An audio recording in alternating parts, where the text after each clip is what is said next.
नमस्कार मो नाम मधुपर्णा नायक। आस पशु पक्षी सरीसृप विषय जानिबा। केउं जीवर दांत अधिक मूल्यवान? हाथी। केउं पशु जीवन काल थरे मात्र छुआ दिए? सिंह। सिंह केउंठी रुहे? गुंफा। केउं जीवर शरीर रे मुनिया काठी परि लोम थाए? झिंक। कस्तूरी केउं जीव ठारू मिले? कस्तूरी मृग ठारू। गाई रहुतिबा स्थान को कौन कुआ जाए? गुहाळ। घोड़ा रहुतिबा स्थान को कौन कुआ जाए? घोड़ाशाळ। केउं पशुर लोमरु गरम पोशाक तैयारी हुए? मेंढा। केउं पक्षी शांतिर प्रतीक अटे? कपत।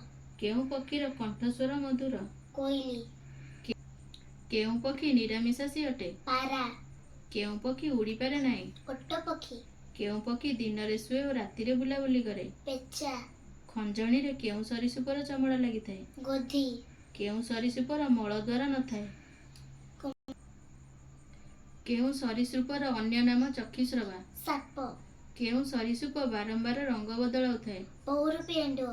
केउं सरीसृपर समस्त शरीर एक खोल भितर लुचि रही थाए? कइंच। काहाकू सबुठारु बड़ सरीसृप कुआ जाए? डायनासोर। केउं जीव को मरुभूमिर जहाज कुआ जाए? ओट।